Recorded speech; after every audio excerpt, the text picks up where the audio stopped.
Bonjour à toi, je suis Nathalie Mougel et si tu es lycéen, je t'accompagne pour mieux réussir et mieux vivre tes 3 années de lycée et obtenir à la fin l'orientation que tu souhaites et qui est la bonne pour toi. Pour ça, il y a les vidéos, mais il y a aussi les mails et surtout Instagram. Tu as le lien dans la description. On y va ? Il n'y a rien de plus décourageant quand tu es élève, étudiant, que de travailler comme un fou et d'avoir des mauvaises notes. En tout cas, pas les notes que tu espérais avoir. Alors, il faut quand même, si ça t'arrive vraiment, si ça t'arrive plusieurs fois, pas simplement une fois, te poser la question pourquoi ? Pourquoi est-ce que tes résultats ne sont pas à la hauteur de ton travail ? Mais il peut y avoir plusieurs explications à ça. La première explication possible, c'est que peut-être que ta méthode de travail n'est pas adaptée. Ça veut dire quoi ? Ça veut dire que tu travailles, tu as l'impression en tout cas que tu travailles, que tu passes beaucoup de temps sur tes révisions, sur tes préparations, sur tes exercices, etc. Mais que, en fait, ce travail que tu fais n'est pas efficace. Qu'est-ce que c'est qu'une méthode de travail adaptée ? Une méthode de travail, elle doit être adaptée à toi, à ta mémoire, à ton rythme biologique. Ça veut dire que c'est pas la même pour tout le monde. Tout le monde ne réussit pas avec la même méthode de travail. Par exemple, si tu as une mémoire purement visuelle, eh bien, réviser uniquement en écoutant des trucs, eh ben, ça va pas marcher pour toi. Si tu as une mémoire visuelle, il va falloir que tu aies des schémas, des images, des choses comme ça. Si tu es quelqu'un qui est plus efficace le soir et que tu travailles que le matin, ou si tu es quelqu'un qui est très efficace le matin et que tu travailles le soir, ce qui est beaucoup plus souvent le cas, ben forcément, si tu travailles le soir alors que le moment où toi tu es efficace physiquement, physiologiquement, c'est le matin, tu vas pas réussir non plus parce que tu travailles pas au bon moment. Donc il faut que tu te poses toutes ces questions-là. Qu'est-ce que moi j'ai qui fait que je suis efficace à certains moments, pas à d'autres, d'une certaine façon, pas à d'autres, etc. Demande-toi quel est ton type de mémoire, demande-toi quels sont tes rythmes biologiques, à quel moment tu es efficace ou pas. Demande-toi si tes conditions de travail sont correctes, s'il n'y a pas trop de bruit là où tu travailles, si tu n'as pas la musique, si tu n'as pas, etc. Pose-toi toutes ces questions. Ta méthode de travail, elle doit aussi être adaptée à la matière que tu travailles. On ne va pas travailler de la même façon quand on prépare un DS de maths et quand on fait un DM de philo. Ou quand on apprend une liste de vocabulaire d'anglais et quand on fait des exercices d'SVT. Donc, regarde la matière que tu fais, demande à tes copains qui réussissent comment eux ils travaillent ces matières-là et essaye de voir comment tu peux améliorer tes méthodes de travail. Parce qu'en améliorant tes méthodes de travail, tu vas fort probablement améliorer aussi tes résultats. La deuxième raison possible, c'est que finalement tu croyais que tu avais compris le cours et tu l'as pas si bien compris que ça.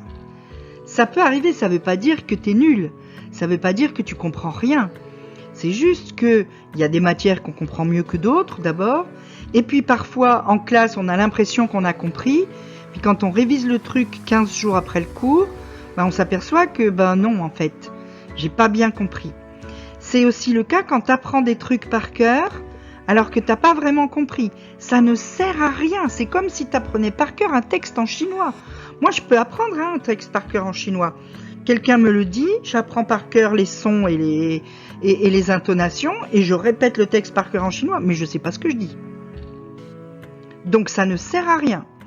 Donc, tu dois apprendre à poser des questions.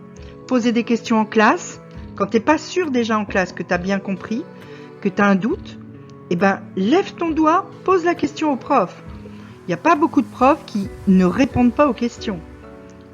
Donc, fais cet effort-là de poser des questions en cours.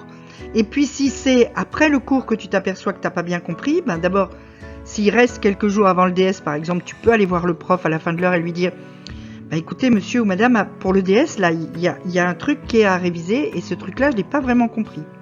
Tu peux lui envoyer un mail sur Pronote aussi. On peut contacter maintenant les profs sur Pronote. Tu peux demander à tes copains qui, eux, ont compris. Bref, ne reste pas seul face à des choses que tu n'as pas bien compris. Parce que c'est le meilleur moyen de ne pas avoir le résultat que tu croyais pouvoir obtenir. Troisième raison qui peut expliquer que tu n'as pas des résultats à la hauteur du travail que tu penses fournir, c'est le stress.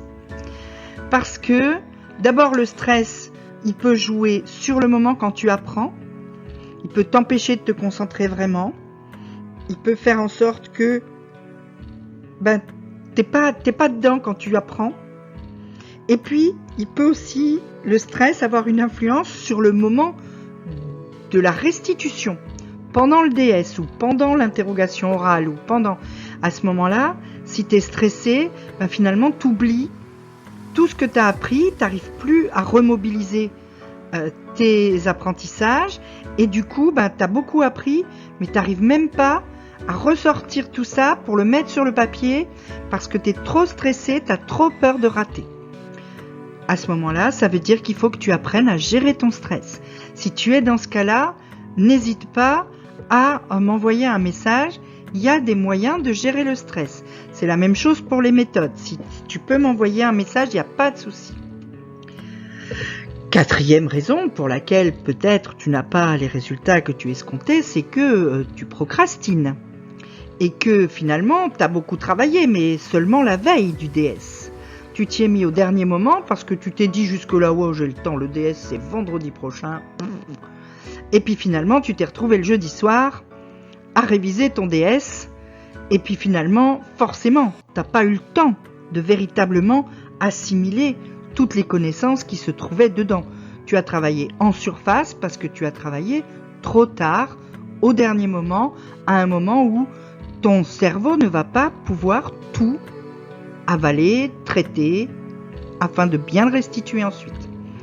Donc, si tu es dans ce cas-là, apprends à passer à l'action plus vite, à travailler à l'avance et à travailler, du coup, à des moments où c'est efficace pour apprendre et restituer dans 2, 3, 4 jours. Dernière raison pour lesquelles tu n'as pas les résultats que tu croyais pouvoir obtenir, c'est que tu cèdes aux distractions. Tu passes beaucoup de temps sur ton bureau, oui, tu passes beaucoup de temps dans ton bureau, tu passes beaucoup de temps avec tes livres, mais toutes les 3 minutes, tu vas voir les notifs sur ton téléphone, toutes les 5 minutes, tu vas te chercher quelque chose à manger ou à boire, ou tu vas voir ce que fait ton petit frère ou ta petite sœur, ou tu allumes Netflix pour voir si le dernier épisode de ta série est sorti, ou tu retournes sur un réseau social, bref, tu te laisses distraire sans arrêt. Du coup, tu n'es jamais vraiment focus sur ce que tu fais et ton travail est inefficace. Tu y as passé des heures, mais finalement, tu n'as pas fait grand-chose. Apprends donc à maîtriser tes distractions. Tout ce que je viens de te dire, c'est des choses qui se gèrent, des choses qui s'apprennent. Les méthodes de travail, la gestion du stress, la maîtrise des distractions, etc. Tout ça, c'est des choses qui se gèrent. Si tu as des questions, tu n'hésites pas. Tu peux me les poser en commentaire. Tu peux aussi, pour avoir plus de tips, plus de bons conseils, etc., tu peux t'abonner à mes mails ou tu peux me suivre sur Instagram, tu as les liens dans la description.